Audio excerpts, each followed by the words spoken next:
The Children's Advocacy Center is a center that provides services for children and families when there are concerns that abuse has occurred. Those services are advocacy support, forensic interviewing, medical examinations, and mental health counseling.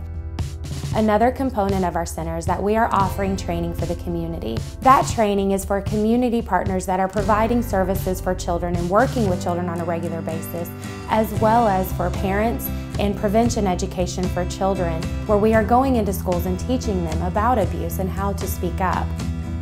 We work with many different professionals across the area to provide these services, but our mission is to empower children to find their voice, and our overall vision is to eliminate child abuse within our community.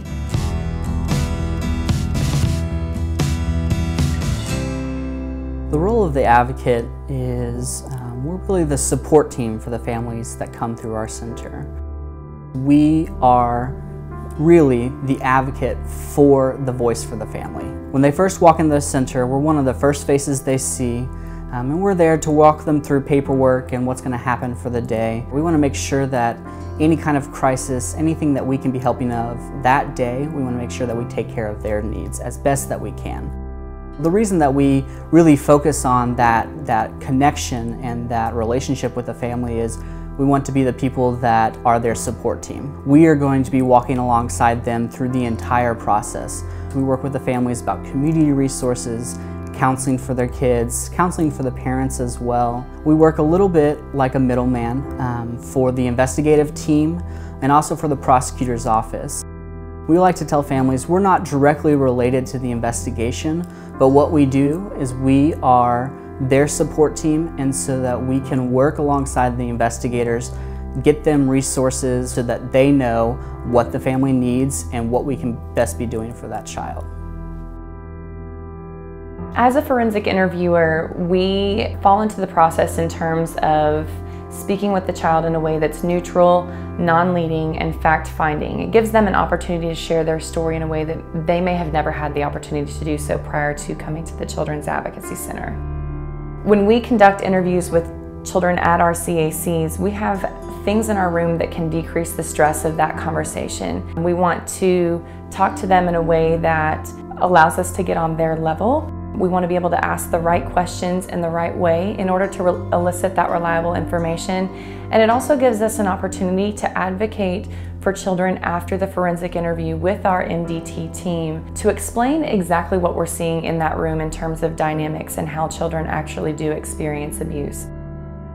Forensic interviewers were created in terms of being able to speak with that child one time so that they only had to share their story to one professional. So we can look into some of that evidence-based knowledge that we have to explain to our team and to be able to legally defend how kids experience trauma, what that looks like for them, and how that trauma impacts the core of who they are. We have specialized nurses and equipment here at the Advocacy Center where we are able to offer medical examinations for the children that are seen here. The purpose of that medical examination serves twofold. One of those is the medical side of it as well as the evidentiary side of it. Overall, we want to assure that that child is healthy and that child is safe. Most of the time these exams are going to be normal, but it's just the assurance of knowing that they're healthy and that there's nothing wrong with them that we want to be able to offer them here without sending them somewhere else. We can do evidence collection, sexually transmitted infection testing. Overall, just helping that child to know that there's nothing wrong with them and that nobody's going to know that something happened to them just by looking at their body and that they will heal. Part of that healing is also getting to put their name in a star and among many other children's names to know that they're not alone, they're not the only one who's ever had this examination, plus that this part is over for them. And so we are so very proud to be able to offer that here for them. The children come to the Children's Advocacy Center and they're originally assigned to an advocate. And the advocate offers every child that comes here counseling services. If the family is interested in counseling, then they are referred to a counselor at the Children's Advocacy Center. We have several on site, and all of our counselors are trained in a therapy model called trauma-focused cognitive behavioral therapy. And about half of our counselors are trained in play therapy. So that allows us to offer services to children as young as 3 and all the way up to 18. We also offer services to the non-offending family members, such as non-offending parents and siblings, and we try to include the family as much as we can to help the whole family heal. We continue to offer services to our clients as long as they need it. Our goal is to empower them to feel safe and to have the tools they need to continue to become healthier. We allow them to continue to come here as long as they need, and our door's always open if they need to come back. About a year and a half ago, the department moved my office at the request of the Advocacy Center over here to the Advocacy Center, mainly because my primary job in investigating child abuse and neglect for the department is sexual abuse of minors. It's by underage juvenile offenders.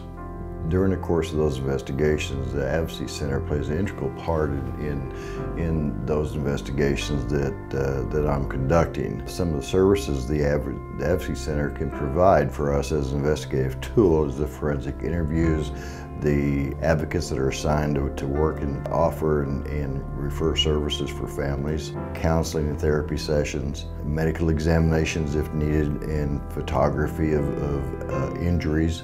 Whatever we need, they're able to provide. And that's why they're such an integral part of the investigation of child abuse and neglect in Benton County, not only for the Department of Human Services, but also for all the local police departments, the state police, crimes against children division, and also the sheriff's office.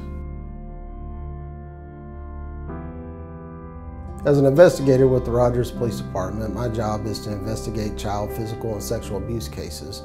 Part of that investigation entails an accurate interview with the child. For that purpose, we bring them to the Children's Advocacy Center. Here we can be assured that they will have a detailed interview, an accurate interview that doesn't leave the child feeling judged at all. We partner with the Children's Advocacy Center because it also allows us to work hand in hand with the state police, the Department of Human Services, and also the prosecutor's office to ensure a well-rounded case is presented. The Children's Advocacy Center also offers medical exams for our children.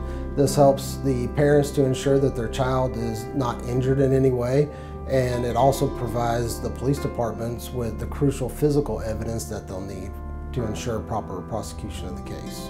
After the interview is completed, I can be assured that the child's mental health aspect will be taken care of because of the services for counseling that the Children's Advocacy Center offers.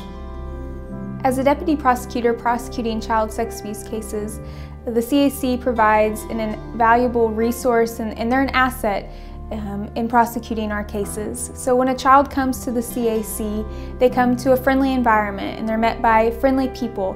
And then they're interviewed by a forensic interviewer who is non-threatening, and they come in and the forensic interviewer is trained in how to interview these kids. And so they ask them non-leading questions through a protocol that will stand up in court.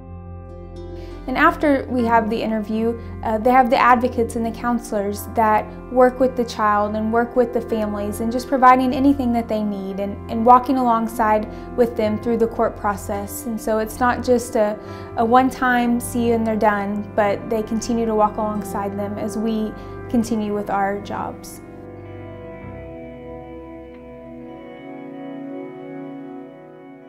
The Children's Advocacy Center offers our services free of charge for the families in need. We are able to do this because of community partners and supporters, and we would like to encourage you to get involved in some way. 1 in 4 girls and 1 in 6 boys before they reach the age of 18 would have been sexually abused in some way. Now together we can work together to eliminate child abuse and empower children to find their voice to speak up against this abuse. There are several opportunities throughout the year that you could contact us to get involved, such as trainings and fundraising events and becoming a community partner. Now, don't hesitate to contact us because together we are offering hope and healing for these children in need.